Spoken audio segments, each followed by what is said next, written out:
remaja, yaitu masa peralihan dari masa kanak-kanak ke masa remaja. Batasan usia remaja berbeda sesuai dengan kondisi sosial budaya setempat. Yang pertama dari BPB bahwa usia remaja adalah 12 sampai dengan 24 tahun. Kemudian dari Dinas Kesehatan usia remaja adalah usia dari 10 tahun sampai dengan 19 tahun dan belum kawin. Kemudian dari BKKBN dari usia remaja adalah usia 10 sampai dengan 20 tahun. Kita lanjut.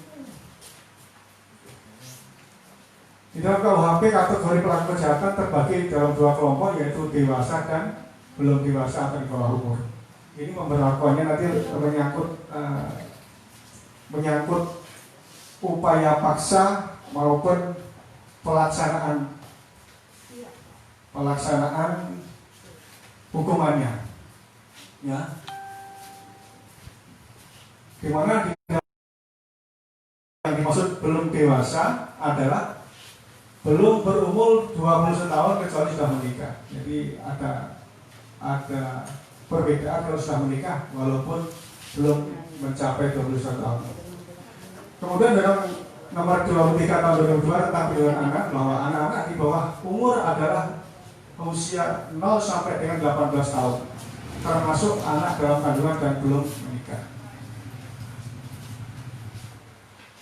Kemudian nilai anak atau nilai remaja, yang pertama adalah titipan. Anak adalah investasi akhirat.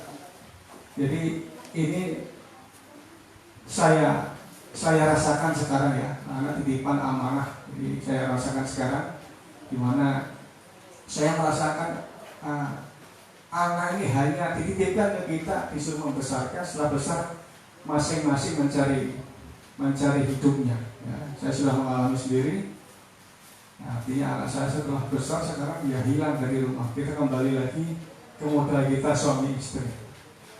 Kemudian anak merupakan anugerah, adalah pewaris nilai, risalah dan manusia seluruhnya memiliki harga dan martabat. Anak adalah penerus regenerasi suatu bangsa.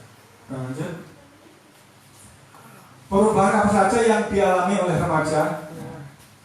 Perubahan tersebut meliputi perubahan fisik baik yang bisa dilihat dari luar maupun yang tidak kelihatan. Jadi kalau kita melihat dari contoh dua adik yang sekarang, jadi merasakan jadi perubahan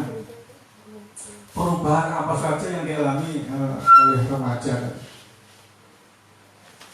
Remaja juga mengalami perubahan emosional yang kemudian tercermin dalam sikap dan tingkah laku. Jadi masa pembentukan ini sangat tergantung dengan lingkungan dan yang dicontoh. Misalkan situasi rumah tangganya kacau balau, ya nanti tercermin anak ini jadinya seperti apa. Kalau keluarganya baik-baik saja, ya akhirnya ya baik-baik saja. Kita lanjut. Perkembangan kepribadian pada masa ini dipengaruhi tidak saja oleh orang tua dan lingkungan keluarga, tapi juga lingkungan di masyarakat. Jadi yang saya sampaikan tadi bahwa contoh awal dari keluarga, kemudian masyarakat sekitarnya akan membentuk pribadi dari anak-anak remaja kita. Bentuk kenalan remaja, jadi ini ada beberapa contoh bentuk kenalan remaja. Jadi kalau mulai hal-hal yang kecil, yang mulai berbohong, kemudian pergi keluar tanpa rumah, tanpa pamit, kemudian keluyuran, begadang, membolos. Nah, ini 1 sampai 8 masih kita toleransi. Kemudian sifatnya pun masih ringan. Jadi kalau kita sudah mulai 9 ke sini, ini sifatnya sudah kriminal. Awalnya dari 9, 10, 11, 12. Jadi di masa pandemi ini kita sangat prihatin sekali karena adik-adik kita pelajar tidak ada yang sekolah dari rumah, tapi kenyataannya mereka malah keluyuran. Jadi ini yang sangat kita sayangkan. Masa yang harusnya kita gunakan untuk belajar, mereka keluyuran. Kita lanjut. Apa itu kenakalan remaja? Ya.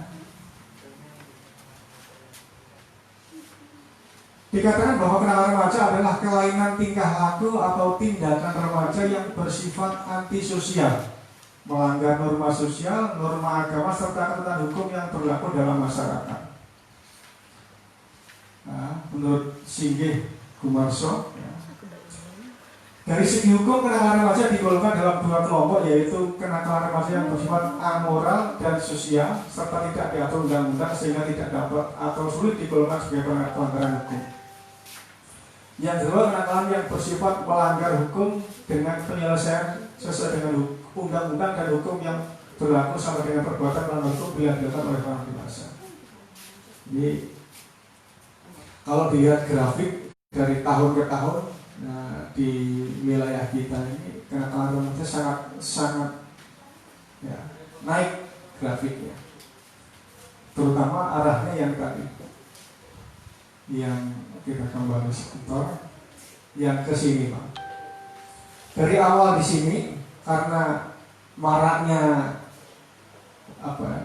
kemajuan teknologi dengan internet tadi, ya dari sini, Pak. Dari sini membaca, melihat film-film porno yang seharusnya belum dilihat, nah, kumpul-kumpul mereka minuman keras, akhirnya apa? Ada hubungan seks di luar nikah. Ya. Pada bulan kemarin kita juga mengamankan beberapa anak yang masih sangat belia. Ada yang kelas 5 SD, kelas 6 SD, dan SMP kelas 2 dan 3. Nah, sudah melakukan hubungan badan. Jadi ini kami sangat menyesalkan kejadian ini. Kita panggil orang tuanya, ya. Karena setelah tidak sekolah, orang tua banyak yang nggak peduli, banyak yang nggak tahu kemana ini anak. Ya, mari kita sama-sama peduli dengan keluarga kita dan anak-anak kita. Kita lanjut. Menurut bentuknya, Sunar Wiyati, ya, peneliti UI membagi kenakalan remaja dalam 3 tingkatan. Yang pertama, kenakalan biasa. Ya.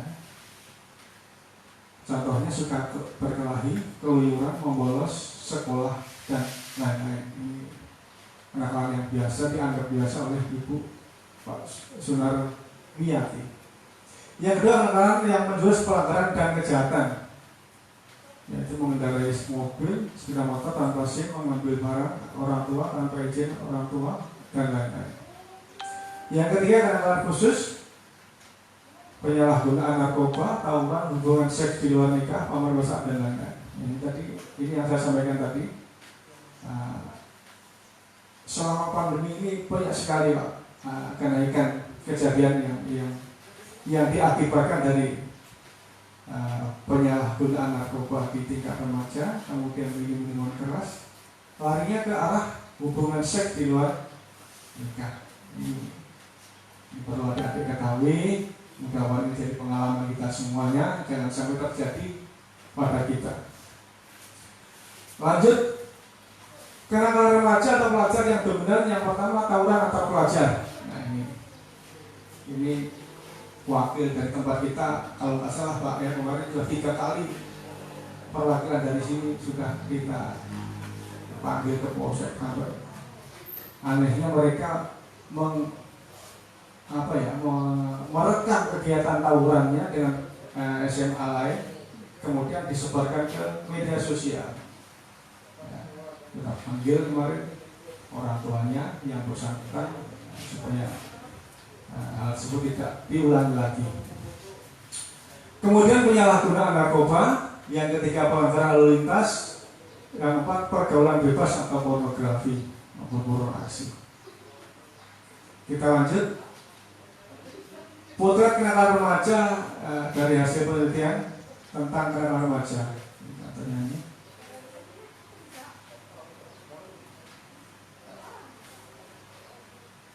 Lanjut. Tawuran antar pelajar. Jadi di tempat kita sudah dimulai, ya. Sudah dimulai. Kami sudah berupaya juga menyelesaikan permasalahan ini. Kita lanjut. Kemudian tawuran antar kampung. Tawuran antar kampung. Kemudian untuk bahan renungan kita bersama bahwa tawuran ini salah satu korban dari. Untungnya kemarin yang terjadi di tempat kita tidak ada korban, belum ada korban. Jadi untuk kita syukuri, walaupun sudah kejadian tidak ada korban.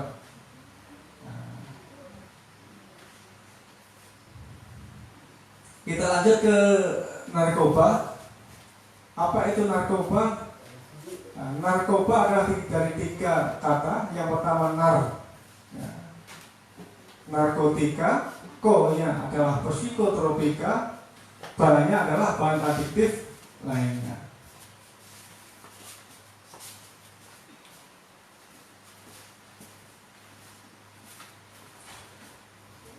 Narkotika adalah zat atau obat dari tanaman atau bukan tanaman, sintetis dan semi sintetif yang dapat menyebabkan penurunan dan perubahan kesadaran, hilangnya rasa, mengurangi rasa nyeri, dan dapat menimbulkan ketergantungan.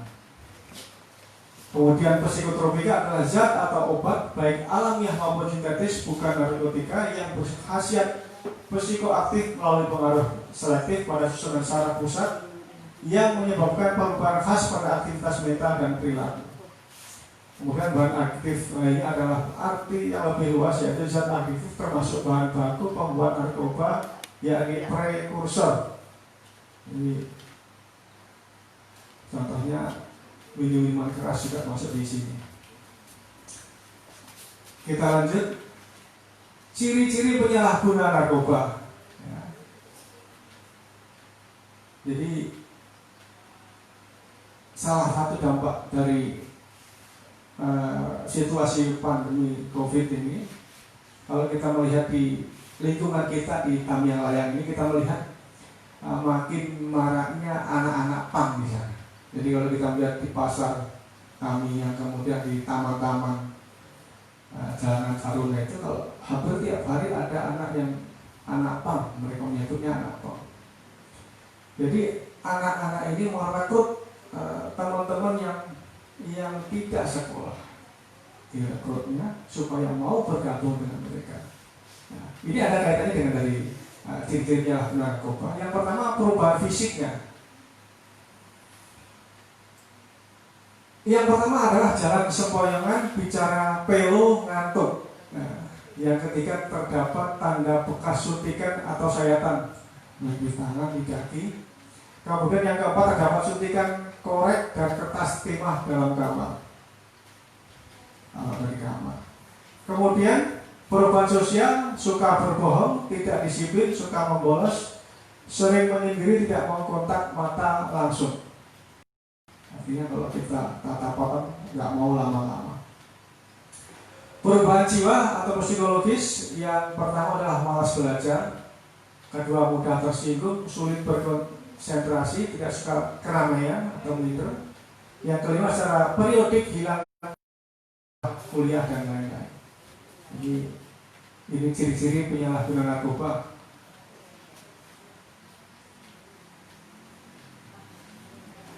Ini gangguan kerusakan organ tubuh akibat gangguan narkoba dari otak, ya, dan gigi dan mulut, mulai keropos giginya, kemudian gangguan jantung ataupun hipertensi, gangguan ginjal, kemudian gangguan sumsum tulang belakang.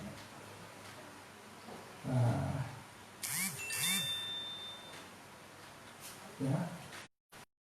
Lanjut, pupil mata membesar kalau kita mata, kemudian tenggorokan, paru-paru, gangguan pernapasan, hatinya ada gangguan hati,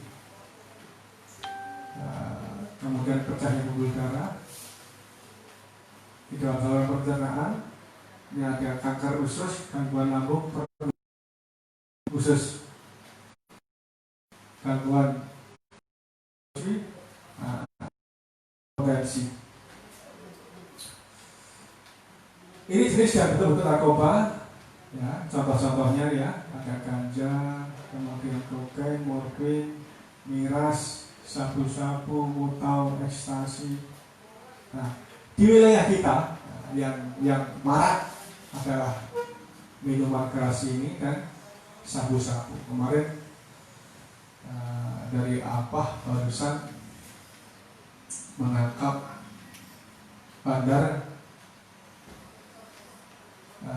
di depan Polsek Tamalaya, ternyata pesanan dari Ampah sana 9 gram lebih ya, termasuk lumayan dibanding dengan kemarin-kemarin.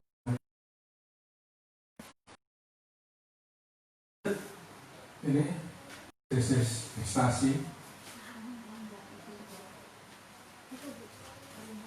untuk pengguna adik-adik. Jadi kalau adik-adik ditawari permen, jangan langsung mau menerima. Barangkali itu adalah salah satu dari ini. Ini contoh bentuk-bentuk macam pelanggaran lalu lintas. Ya, rata-rata adik-adik ini kalau sudah naik sepeda motor lupa memakai helm. Ya. Kemudian melawan arus, sudah tahu ada lampu merah, ditabrak lampunya. Kemudian menantang maut. Jangan. Lanjut. Ini ada kaitan dengan lalu lintas.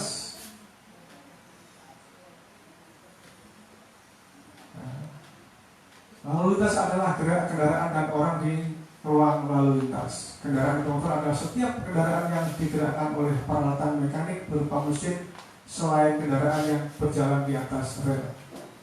Jalan adalah seluruh bagian jalan termasuk bangunan pelengkap dan perlengkapannya yang dibutuhkan bagi lalu lintas umum kecuali jalan rel dan jalan kabel. Marka jalan adalah suatu tanda yang berada di permukaan jalan atau di atas permukaan jalan yang meliputi peralatan atau tanda yang membentuk garis membujur, garis melintang, serta lampu yang berfungsi untuk membatasi daerah kepentingan lalu lintas. Kemudian rambu lalu lintas adalah salah satu dari perlengkapan berupa lambang, huruf, angka, kalimat, dan atau perpaduan di antaranya sebagai peringatan, larangan, perintah, atau petunjuk bagi memakai jalan. Kita lanjut, yang perlu diperhatikan sebelum melakukan kegiatan berlalu lintas. Ya. Jadi sebelumnya adik-adik ini rata-rata belum ada punya SIM. Ya. Cuman karena jarak rata-rata rumah adik-adik ini jauh, makanya kemarin di dalam jam sekolah diberi toleransi membawa kendaraan, namun ada namunnya tetap dilengkapi segala sesuatunya. Yang pertama, siapkan identitas diri, pengendara, nomor KTP, SIM sesuai dengan jenis kendaraan. Kemudian pastikan kondisi fisik yang prima. Kemudian kendaraan yang akan dipakai, jangan lupa STNK yang masih berlaku. Jangan ditaruh di dalam jok. Ini kebiasaan. Biasanya kendaraan itu ditaruh STNK ditaruh bawah jok. Pas dicuri, ya keenakan yang mencuri. Surat-suratnya masih ada. Kemudian bukir bagi kendaraan umum, komponen pendukung, perlengkapan kendaraan bermotor, peralatan kendaraan bermotor. Jadi kalau komponen pendukung termasuk helm, jaket, kalau jauh harus memakai. Kita lanjut. SIM, surat izin mengemudi adalah bukti kompetensi bagi seorang yang telah lulus uji pengetahuan, kemampuan, dan keterampilan mengemudi jalan sesuai dengan persyaratan yang ditentukan berdasarkan undang-undang lalu lintas dan angkutan jalan. Kompetensi mengemudi adalah kemampuan seseorang mengemudi dalam bidang pengetahuan, kemampuan, dan keterampilan untuk mengemudikan kendaraan bermotor di jalan dengan benar sesuai pernyataan yang ditentukan berdasarkan undang-undang lalu lintas dan angkutan jalan. Kemudian fungsi SIM, sebagai bukti kompetensi mengemudi. Kemudian yang B sebagai registrasi pengemudi kendaraan bermotor yang memuat keterangan identitas lengkap pengemudi. Yang C untuk mendukung kegiatan penyelidikan, penyidikan, dan identifikasi forensik kepolisian. Kita lanjut. Syarat usia dalam pembuatan SIM yang pertama SIM A, C, dan D adalah 17 tahun. D1 20 tahun dan SIM B2 21 tahun. Kira-kira adik-adik tahu nggak di SIM B ini? Tahu nggak? Nggak tahu ya. Jadi sekarang ada kendaraan yang roda 3 itu, yang jeling dan sebagainya itu. Jadi SIM-nya harus memakai SIM B. Yang C, administrasi. Persyaratan administrasi pemohon SIM adalah kartu tanda penduduk asing setempat yang masih berlaku. Nah, sekarang sudah KTP nasional, bisa juga dari tempat lain bisa membuka SIM di sini. Kemudian bukti pembayaran biaya akuisisi SIM dan melakukan perumusan sidik jari. Yang kedua, persyaratan kesehatan, syarat jasmani calon pemohon SIM, kesehatan penglihatan, kesehatan pendengaran, kesehatan fisik atau perawatan.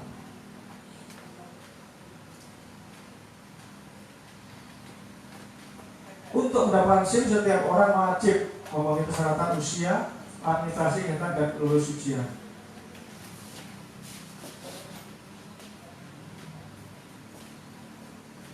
Jadi kalau belum lulus, dilarang menggunakan kendaraan bermotor sesuai dengan SIM yang diajukan. Ini ada 4 faktor utama penyebab kecelakaan. Yang pertama, prasarana jalan. Ini faktor jalan, kondisi jalan yang rusak, geometris jalan dan sebagainya, bergelombang dan sebagainya. Kemudian sarana kendaraan, kondisi teknis kendaraan yang tidak layak operasi. Contohnya remnya sudah blong. Kita melihat di televisi itu ada bis yang masuk ke jurang ya karena remnya blong. Yang ketiga adalah faktor manusia atau faktor pengemudi. Manusia sebagai pengemudi dan pejalan kaki merupakan subjek kecelakaan. Faktor manusia juga sangat menentukan. Misalnya dalam keadaan mabuk, lelah, ngantuk, rabun malam, pada waktu berkendara malam, perilaku kendaraan yang ugal-ugalan.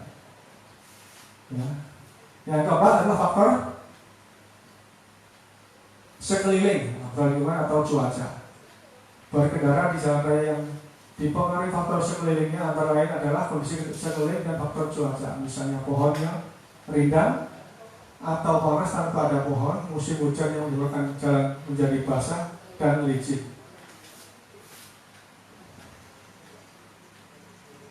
Kita lanjut.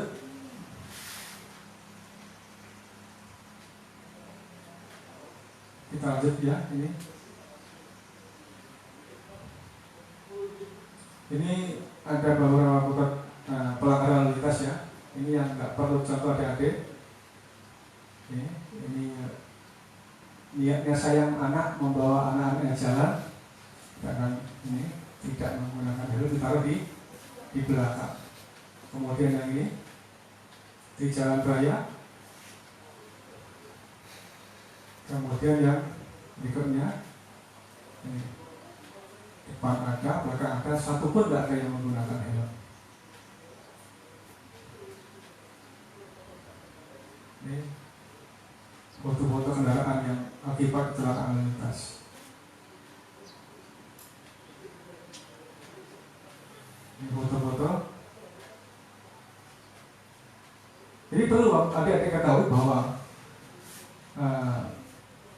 kematian di jalan adalah pembunuh nomor 2 setelah jantung.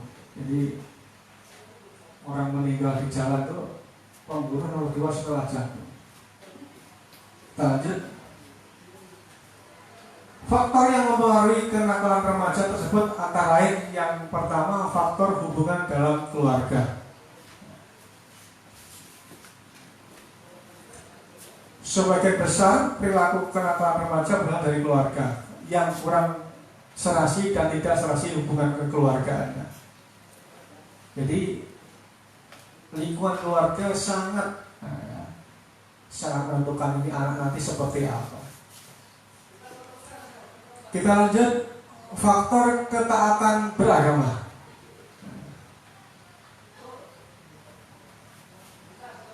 Sebagian besar pelaku kejahatan remaja berasal dari keluarga yang kurang taat dan tidak taat beragama. Jadi kalau sudah awalnya sudah tidak taat, jadi salah satu faktornya dari sini. Kalau masih taat beragama, masih takutlah nanti dosa lah, nanti itulah. Jadi mereka masih ada remnya. Tapi kalau sudah tidak taat beragama dan kurang taat, ya diajak kemana-mana tanpa ada rem. Kita lanjut. Yang ketiga adalah faktor sikap orang tua. Ya, sebagian besar pelaku kenakalan remaja berasal dari orang tua yang kurang atau tidak perhatian sama sekali terhadap anak remajanya. Ya, ini terbukti. Saya pernah punya teman orangnya kaya sekali orang tuanya, cuma karena perhatian orang tua tidak ada, ya anaknya mau kemana nggak pernah ada pengawasan. Kita lanjut.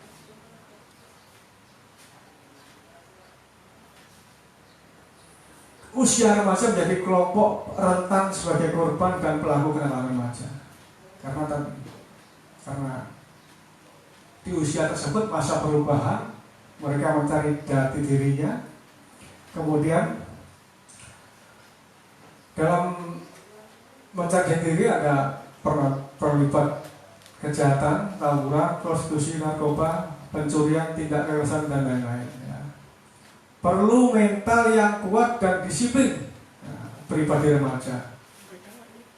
Untuk itu perlu dilakukan pembinaan dan kepedulian semua pihak. Jadi bukan cuma dari pihak kami, pihak sekolah. Artinya jamnya ini banyak di luar sekolah daripada di sekolah. Makanya perlu kerjasama kita sama-sama kita untuk pengawasan dan pembinaannya. Kita lanjut. Definisi mental dan disiplin. Pengertian mental sebagai kepribadian yang dimiliki seseorang yang tercermin dalam sikap dan perbuatan. Kemudian pengertian disiplin, sikap atau kepribadian yang patuh taat terhadap peraturan perundangan yang berlaku.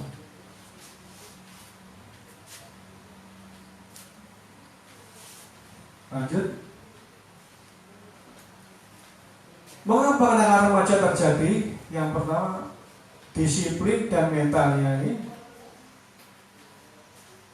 untuk mencapai sukses sudah terjerumus dalam kenakalan remaja tadi.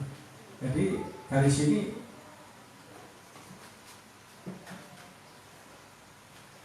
sudah loss duluan.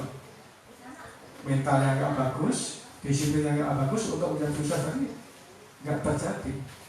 Ya, lanjut. Kiat-kiat terhindar dari kenakalan remaja, yang pertama bangun karakter dan mental. Jujur, terpercaya, konsisten yang kuat. Kemudian tanamkan akhlak yang baik. Yang ketiga, tingkatkan kedisiplinan. Lakukan hal-hal yang positif dengan ekstrakurikuler sekolah. Ya, cari hal-hal yang positif pokoknya. Cari teman yang baik, lingkungan yang baik. Kalau kita berteman dengan tukang minyak harum, tanpa kita sadari badan kita juga ikut harum. Ya. Kita lanjut. Alihkan perhatian dari kenakalan remaja, kembangkan potensi, bina hubungan baik dengan teman, antar sekolah, guru, dan orang tua. Alihkan perhatian dengan menyelenggarakan kegiatan positif berupa kesenian, orkes, dan hobi. Jadi biar enggak pikiran kita jadi kotor, kemana-mana ya kita cari hal-hal yang positif.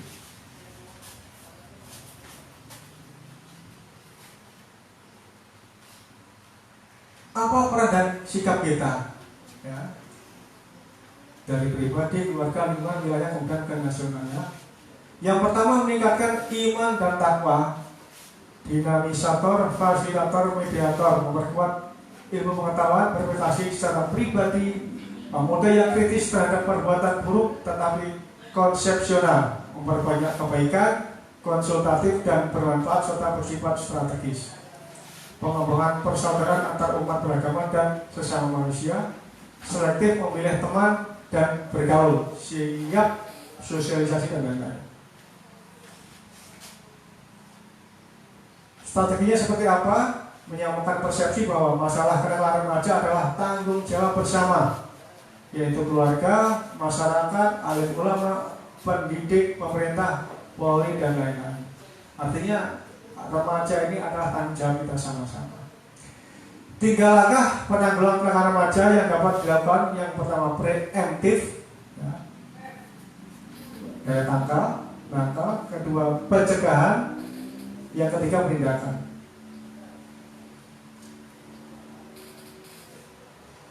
Anda adalah penguasa dari nasib Anda. Jadi Anda bertanggung jawab sepenuhnya atas nasib Anda. Jangan salahkan orang tua, guru, pimpinan, lingkungan Anda, atau orang lain jika Anda gagal. Ya. Saya sampaikan ke adik-adik bahwa kita ini jadi pembicara seperti ini bebannya luar biasa.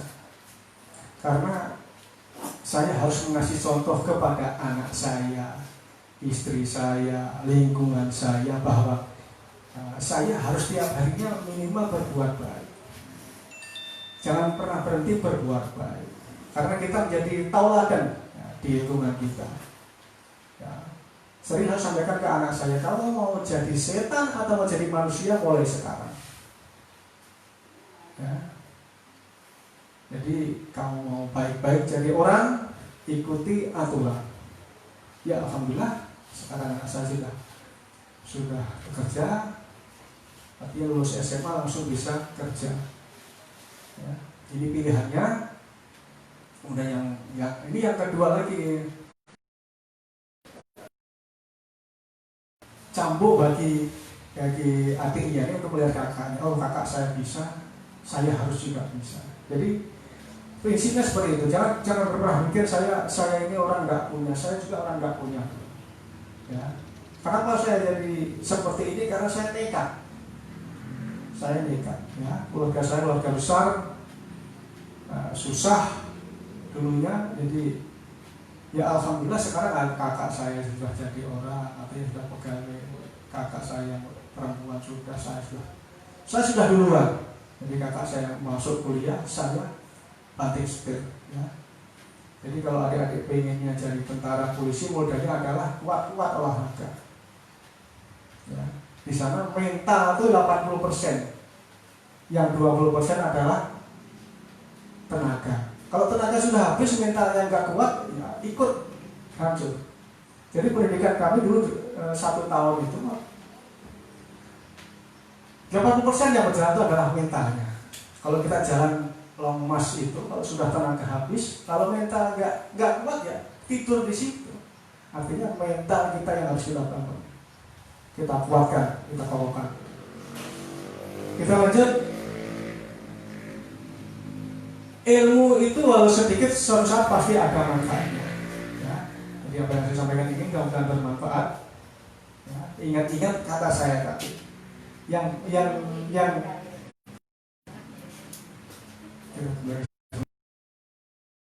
orang lain. Pokoknya kalau kita ini gagal, jangan pernah menyalahkan orang lain. Itu kuncinya. Ya, semua itu tergantung kita pribadi. Teman kita sukses, kita harus bisa sukses. Ya. Sekian, terima kasih untuk materi ini. Kita lanjut ke wawasan kebangsaan. Masih lanjut deh. Minum. Perlaikannya memang dua Pak ya?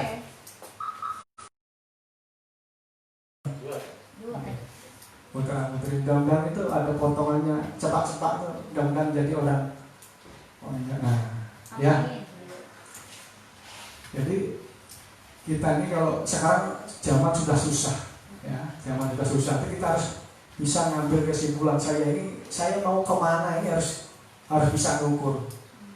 Orang tua saya kurang mampu, saya bisanya lari, olahraga, ya sudah masuk tentara atau polisi, pilihannya dua itu, ya. Kita lanjut ke wawasan kebangsaan. Jadi posisi geografis Indonesia ini di antara dua benua. Nah, ini benua Australia. Apa deh? Apa ini benua apa? Lupa. Lanjut. Jadi kalau kita peta ini kita bikin data seperti ini, kita tarik lurus, nah begini. Jadi disinilah daerah-daerah yang subur, yang ada gunung berapinya. Indonesia adalah termasuk daerah yang ada gunung apinya. Jadi di mana daerah itu ada gunung berapinya, rata-rata adalah subur sekali. Makanya penjajah dulu mengincar kita ini karena kita ini suburnya luar biasa. Ini ada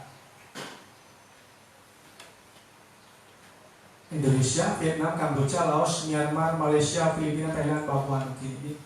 Yang satu. Yang kemudian di sini ada Republik Kongo, Ghana, Angola, Kamerun, Pantai Gading, Nigeria, Liberia. Kemudian Kolombia, Venezuela, Guatemala, Brasil, Guyana, Nicaragua, Panama, Bolivia, Ekuador. Ya. Kalau kita tarik ke sini, satu jalur.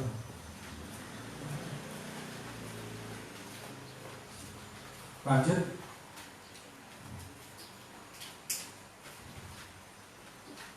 Jadi kalau Indonesia dibanding dengan negara lain-lainnya, ini memiliki potensi vegetasi atau cocok tanam sepanjang tahun. Jadi kita hanya mengenal dua musim, musim hujan dan kemarau. Kalau di tempat lain ada musim gugur, ada musim semi, ada musim dingin. Tempat kita hanya dua musim, musim kemarau dan hujan. Dan di sana tetap bisa melaksanakan cocok tanam. Ya.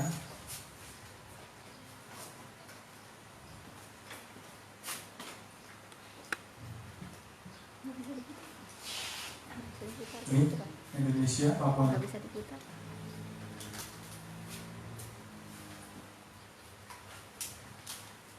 Jadi Indonesia ini dikurung, ya, dikurung, ya, dikepung oleh negara-negara persemakmuran bekas jajahan Inggris. Ya, ini Australia, Papua Nugini, Malaysia, Singapura di sini. Ya. Tentunya mereka ada kepentingan. Ya.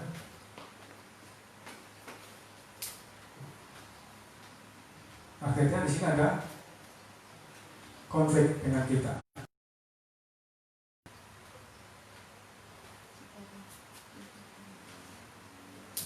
Ini dengan Singapura, kemudian dengan Malaysia, ini dengan Australia. Ke zaman Pak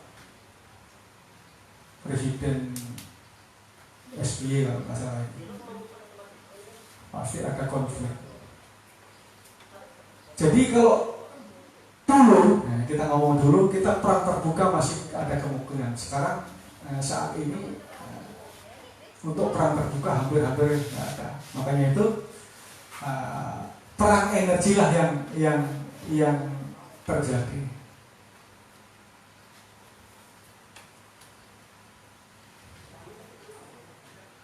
Perang pangan, air dan energi hayatin atau istimewa. Jadi kenapa ini terjadi? Nah, Karena tadi situasi Indonesia adalah sangat subur.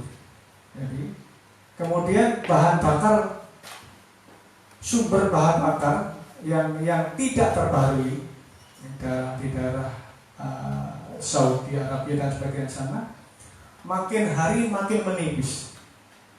Mereka mengincar ke arah sumber hayata yang dapat diperbaharui. Makanya itu arahnya ke wilayah kita.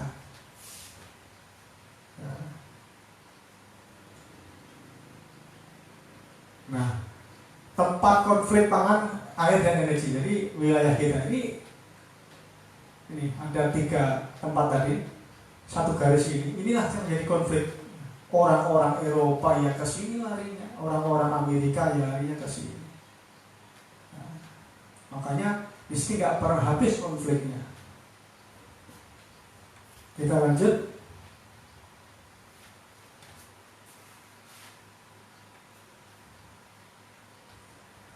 Untuk itu kita harus bijak dan bersatu.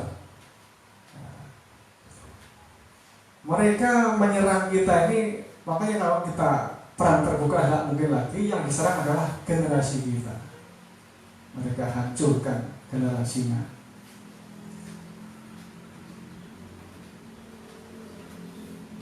Kita harus bersatu dan bijak. Nah, mengapa? Karena ancaman ke depan semakin nyata dan perlu antisipasi sejak ini. Jadi, ini yang harus kita pikirkan. Pengertian wawasan kebangsaan adalah suatu wawasan yang mementingkan kesepakatan, kesejahteraan, kelemahan, dan keamanan bangsanya sebagai titik tolak dalam berfalsafah tindak. Wawasan kebangsaan dalam kerangka negara Kesatuan Republik Indonesia berkembang dan mengkristal tidak lepas dari perjalanan sejarah bangsa Indonesia dan dalam membentuk negara ini. Konsep wawasan kebangsaan Indonesia tertulis pada waktu diikutkan Sumpah Pemuda 28 Oktober 28 sebagai tekad perjuangan yang merupakan konvensi nasional tentang pernyataan eksistensi bangsa Indonesia, yaitu satu nusa, satu bangsa, dan menjunjung bahasa besar yaitu bahasa Indonesia. Wawasan kebangsaan seperti itu pada hakikatnya tidak membedakan asal suku, keturunan, atau perbedaan warna kulit. Dengan perkataan lain, wawasan tersebut mengutamakan persatuan dan kesatuan bangsa atau yang dapat disebut sebagai wawasan kebangsaan Indonesia. Kalau kita ngomong sejarah, pasukan sekutu yang terbaik yang menghancurkan Nazi tidak pernah menang menggempur di Indonesia. Mereka datang setelah memenangkan perang dengan Nazi, bergabung, turun di Indonesia, nggak pernah menang. Bahkan jenderalnya pun meninggal di Surabaya. Makanya untuk berperang terbuka dengan Indonesia, pikir-pikir mereka. Nah, makanya itu lain yang mereka serang. Kemudian almarhum Ketua MPR RI Taufik Kemas melahirkan gagasan yaitu 4 pilar kebangsaan, yaitu pertama Pancasila, Bhinneka Tunggal Ika, Undang-Undang Dasar Negara Kesatuan Indonesia. Ini sangat bagus sekali. Ada rasanya kesini moral kita ini terjadi penurunan. Ya. Makanya Ketua MPR waktu itu punya gagasan lahirnya 4 pilar kebangsaan. Yang pertama, Pancasila merupakan suatu dasar negara Indonesia yang merupakan falsafah hidup bangsa, pedoman tingkah laku bagi semua warga Indonesia dalam kehidupan sehari-hari.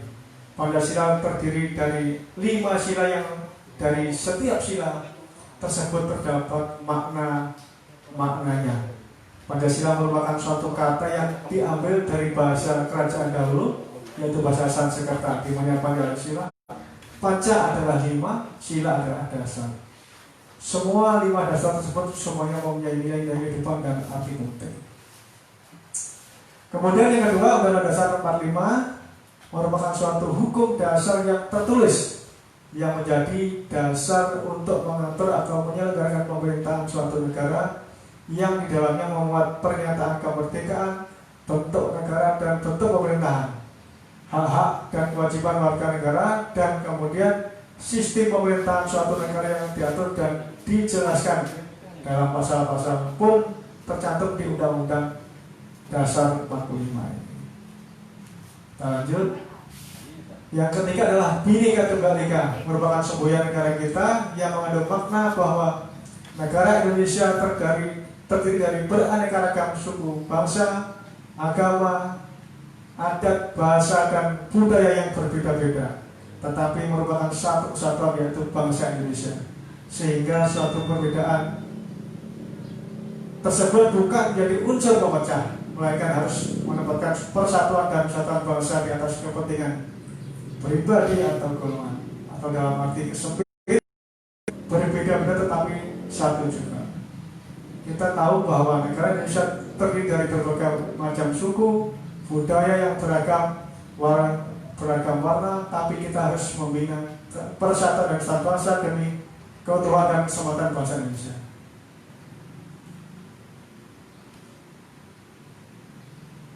Yang keempat adalah Negara Kesatuan Indonesia, adalah tempat di mana kita sebagai warga Indonesia berada, yang letak wilayahnya terdiri dari Sabang sampai Merauke, dan letak astronomisnya yang terlewati peristiwa yang beriklim tropis dan tanahnya sangat subur, dan selayaknya bisa mensejahterakan warga negaranya apabila dibina, dikembangkan, dan dipertahankan oleh semua warganya dengan prinsip mengutamakan kepentingan bangsa dan negara di atas kepentingan pribadi atau golongan. Dalam membangun bangsa atau golongan akan menciptakan negara yang adil dan makmur apabila semua warganya merasakan sesuai dengan nilai-nilai dasar Pancasila. Ini adalah 4 pilar kebangsaan. Bangga menjadi bangsa, menjadi warga Indonesia. Ini foto-foto pahlawan kita, Pak Jenderal Sudirman, ya, walaupun kondisinya sakit, tapi beliau masih memimpin perjuangan. Ya.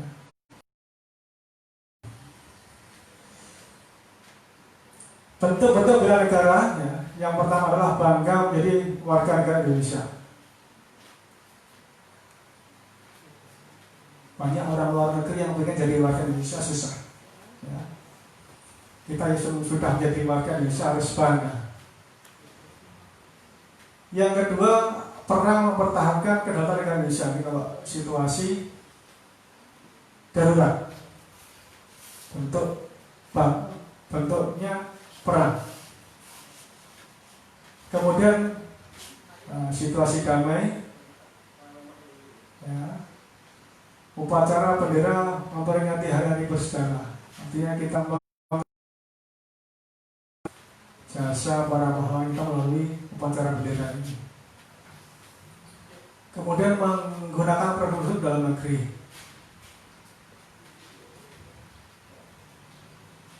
Bagi adik belajar, berprestasi dalam segala bidang. Ini kalau kita melihat dalam keseharian bela negara dalam terwujud, ya. Yang pertama, taati segala peraturan yang dibuat oleh pemerintah. Yang kedua, menjaga dan memelihara fasilitas umum, ikut serta dengan membantu masyarakat yang tertimpa bencana alam, belajar dengan tekun, yang D, mengikuti kegiatan ekstrakurikuler. Ini bentuk-bentuk bela negara. Sekian, terima kasih. Ada pertanyaan adik-adik? Ada nggak? Kalau nggak ada, saya yang nanya. Gitu. Kalau nggak ada, saya yang nanya. Tanya nggak? Kalau nggak ada, saya yang tanya. 4 pilar bangsa tadi apa? Sana 2, sini 2. Yang mutlak adalah apa? 4 pilar kebangsaan tadi. Nah, Pancasila, apa? Undang-Undang Dasar 45. Bhinneka Tunggal Ika. Undang-Undang Dasar 1945. Sudah tadi. Yang keempat apa? Pancasila, Undang-Undang Dasar 45 sudah, Bhinneka Tunggal Ika. Satunya lagi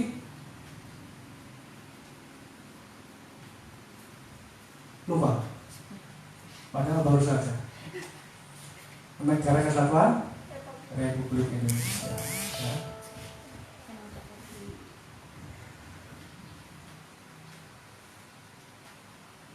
Lanjut Mas. Oke. Bosan apa bosan? Bosan apa bosan? Itulah situasi seperti ini. Kita pintar-pintar menyikapinya. Ya. Kemarin saya diundang, itu anak saya sekolah di Man itu, orang tuanya diundang, artinya ya bagaimana pendapat orang tua terkait situasi seperti ini. Kalau saya pribadi yang maunya anak itu masuk sekolah, cuma sekolah memvalidasi protokol kesehatan, jadi semuanya jalan. Kita lanjut, etika dalam menggunakan jaring sosial. Jadi kenapa ini kita sampaikan? Karena ya disinilah kita harus bijak bermedsos. Jadi karena medsos sekarang banyak orang yang terjerumus ya karena medsos tadi, karena kita upload status itu jadi masalah karena ada orang yang merasa dia disindir ya. Ini kemarin saya di SMS dari teman dari Dayu, artinya berkelahi lewat medsos, artinya mengumpat orang tapi melalui medsos. Jadi itulah muncul pidana. Jadi, mari sama-sama menjaga etika dalam menggunakan medsos. Tidak bisa dipungkiri bahwa komunikasi sangat penting bagi kehidupan manusia. Semakin berkembangnya zaman, alat komunikasi juga semakin canggih, dan kecanggihan tersebutlah yang acap kali disalahgunakan oleh pengguna jaring sosial. Jadi kalau sekarang itu aneh-aneh, anak-anak yang kemarin ada anak dari sekolah lain sini lah intinya, tapi di lingkungan kita ini curhat juga. Pola anak pacaran sekarang aneh-aneh, apa-apa direkam, katanya untuk apa? Dokumen pribadi. Belum apa-apa masih pacaran kok dokumen pribadi seperti apa? Iya kalau hubungannya baik-baik, setelah kelahi pisah, diupload lah ini film tadi keluar. Nah, ini ribut ini dari sesuatu tetangga kita lah pokoknya. Kita menunggu bomnya aja ini, karena sudah mulai ribut ini. Kita menunggu bomnya, begitu panggil yang bersangkutan. Jadi artinya seperti itu. Kita harus pintar-pintar mana yang harus kita dokumentasikan, mana yang enggak. Ya. Kejadian di tempat lain sudah banyak jadi contoh kita. Lanjut.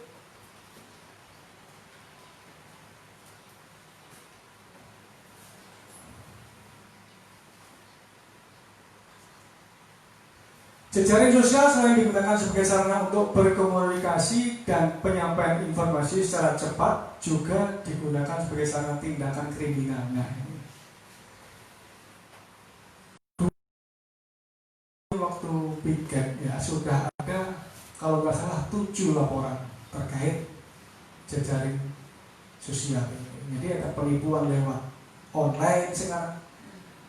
Kalau sudah ngomong online ini banyak disalahgunakan. Ya. Ada yang pura-pura jual beli online, jadi penipuan online banyak sudah.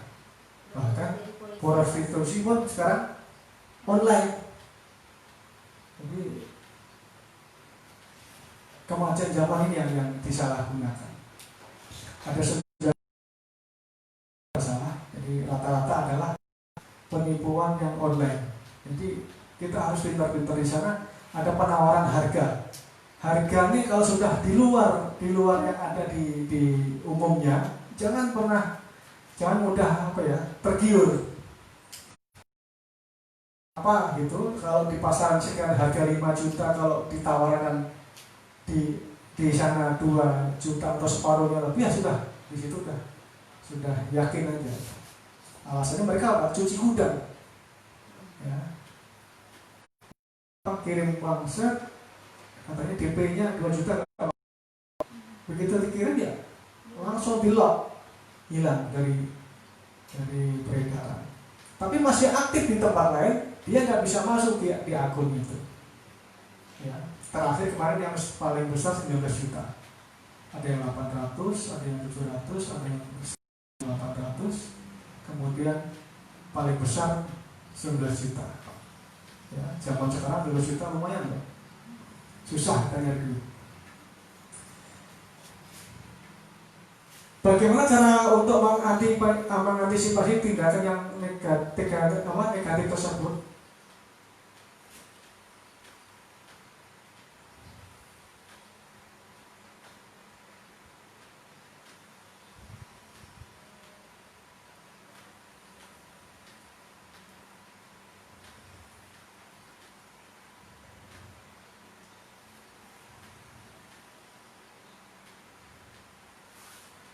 Yang pertama diawali dengan munculnya Six.com ya, pada tahun 2017 itu pencari sosial pertama di dunia. Ini asal muasalnya. Kemudian tahun 2000 muncul situs dari Lunar-Strom Life Journal Seiwat dengan sistem informasi searah. Kemudian tahun 2003 lagi dengan beragam kategori seperti Flickr ya, YouTube. Kemudian 2006 ada lagi Facebook. Ini sebelumnya kalau nggak salah ini ada BBM ya, BBM sini saya masuk. Kemudian masuk Facebook, ini geser semuanya. 2009 itu lagi Twitter. Nah, 2009 itu lagi Google, Google ini. Ya. Kita lanjut.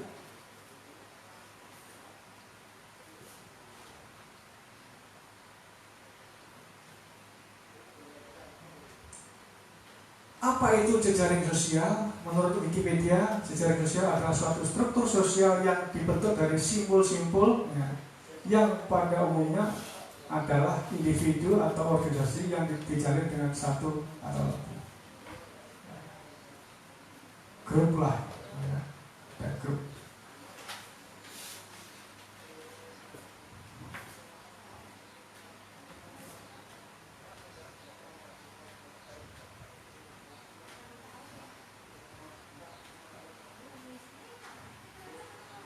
Apa kelebihan jejaring sosial? Yang pertama, mempermudah interaksi dengan orang-orang dari seluruh belahan dunia dengan biaya yang murah. Jadi kalau sekarang cukup buka, kita bisa video call rame-rame. Sekarang ada lagi bisa Zoom rame-rame kan gitu. Kemudian penyebaran informasi dapat berlangsung secara cepat dan efektif. Ini kelebihannya. Kemudian bertransaksi dan bidang perdagangan. Ini kelebihan jejaring sosial. Ya, kalau kita sekarang melihat Facebook, ya, buka aja Facebook sekarang ini, yang pasti apa? Banyak orang jualan online. Kalau sekarang, ya, karena situasi pandemi. Kita lanjut.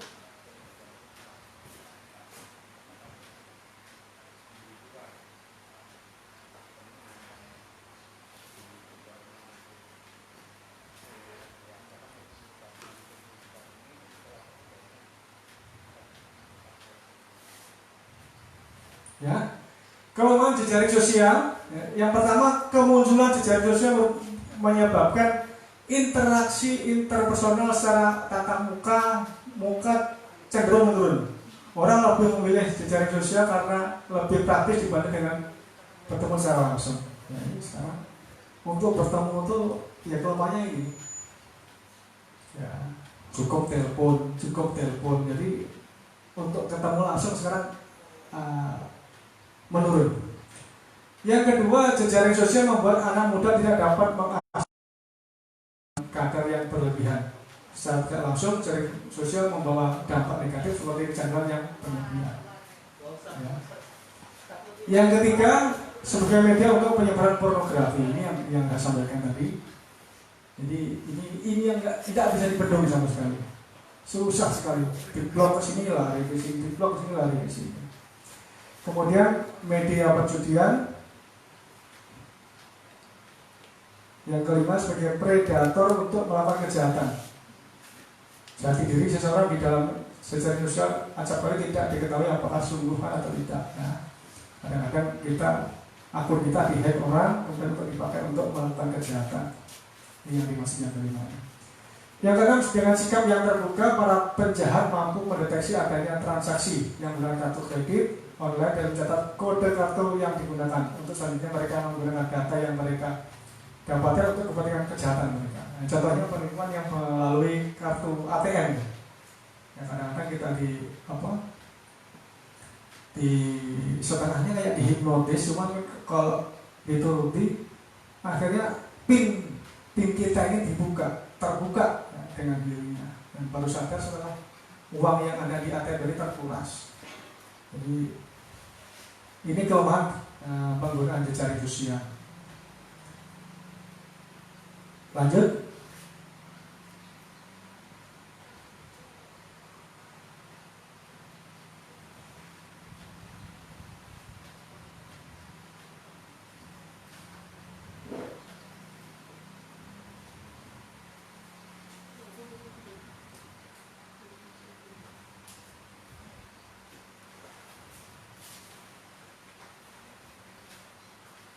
Ya.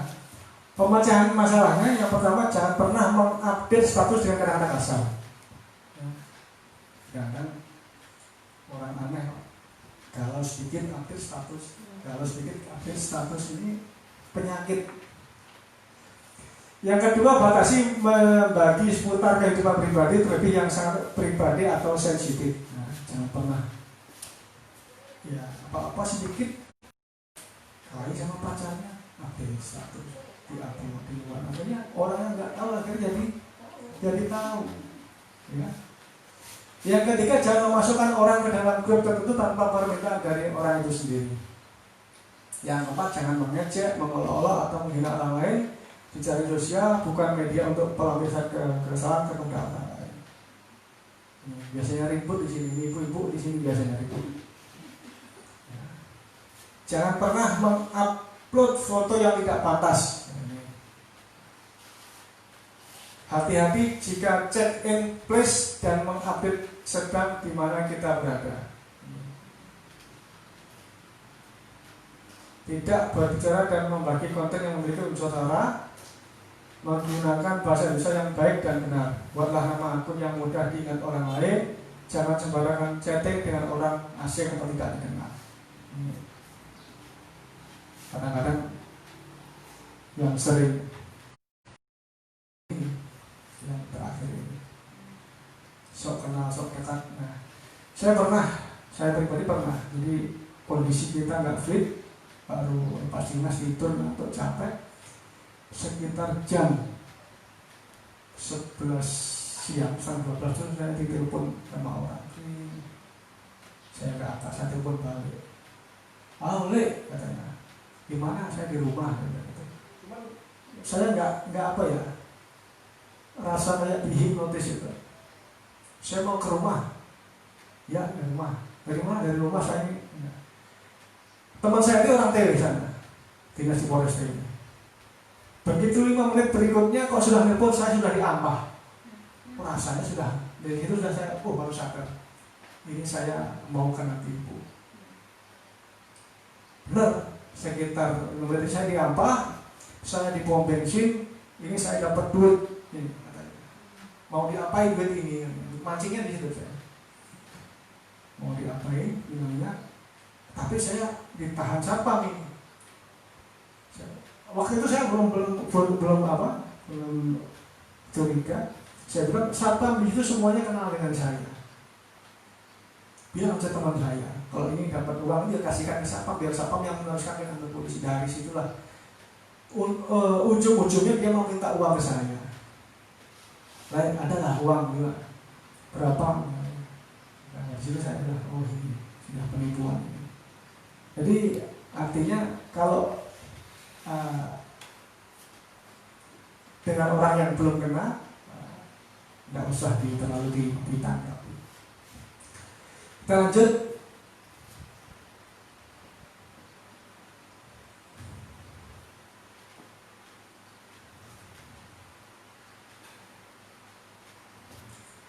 Kesimpulan dalam penggunaan jejaring sosial bukan hanya dampak positif yang diperoleh, namun dampak negatif juga. Banyak pengguna yang belum mengetahui etika dalam penggunaan jejaring sosial, sehingga masih saja ada yang menyalahgunakan jaring sosial itu sendiri.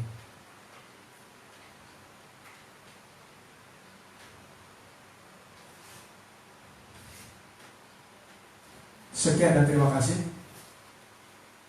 Ada pertanyaan? Bingung kan? Belas apa jelas? Belas apa jelas? Jelas. Jelas. Terima kasih. Ada salah khilaf salah menyampaikan, mohon maaf. Karena niat kami hanya untuk kebaikan kita bersama. Assalamualaikum warahmatullahi wabarakatuh. Selamat siang dan salam sejahtera untuk kita semua. Boleh minta dua soal dari Dua soal? Iya, buat evaluasi. Buat evaluasi untuk mereka. Oh, okay. Untuk yang ada di rumah. Jadi sebagai bagian feedback dari materi yang sudah Bapak sampaikan, ketika mereka mendengar paparan materi Bapak, jadi ada umpan baliknya dari mereka gitu. Oh, oke.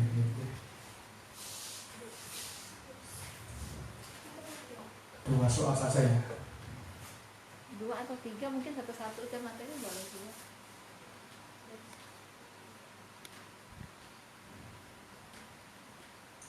Baiklah, ya, untuk adik-adik yang di rumah maupun yang perwakilan ini, jadi untuk ini akan saya sampaikan 3 pertanyaan ya, 3 pertanyaan. Coba buka yang pertama terkait kenakalan remaja. Ya, dan tutup ini apa? Yang dimaksud usia remaja itu usia berapa sampai berapa? Ya, itu yang pertama. Kemudian faktor yang menyebabkan kenakalan remaja. Tidak satu ya, satu pertanyaan.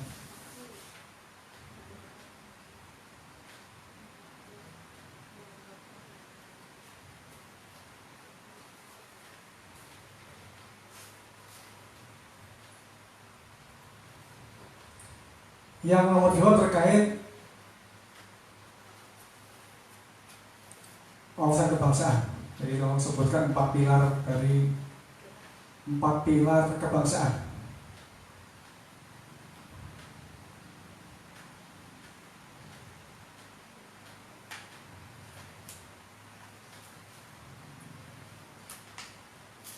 Yang ketiga terkait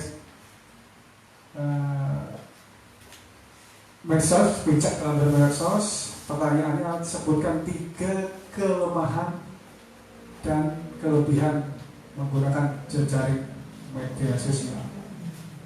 Ya.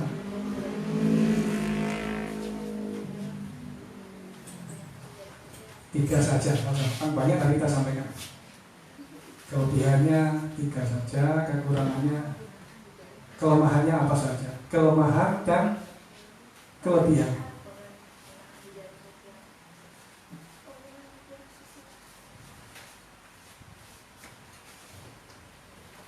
Ya.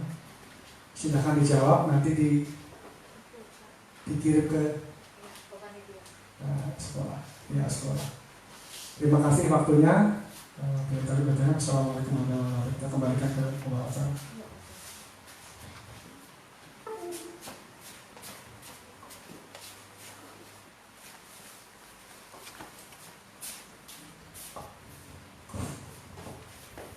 Terima kasih kepada Bapak yang telah memberikan materi.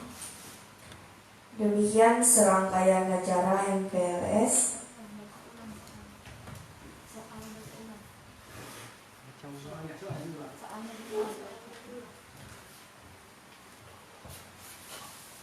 soal yang diberikan oleh Bapak tadi.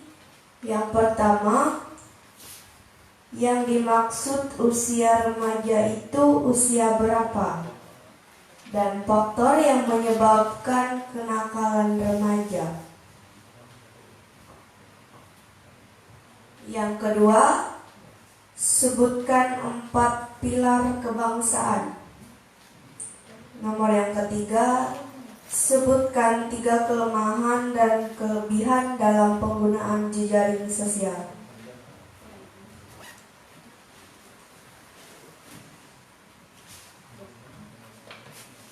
Untuk soal-soal yang di rumah bisa dikirim ke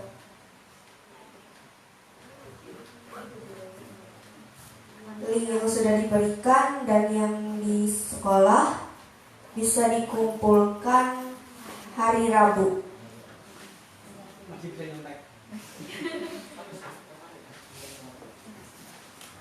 Demikian serangkaian acara MPLS SMK Negeri 1 Tamiang Layang. Kami selaku panitia MPLS memohon maaf yang sebesar-besarnya jika ada banyak kekurangan dalam kami membawakan acara ini. Sekian, selamat siang dan terima kasih.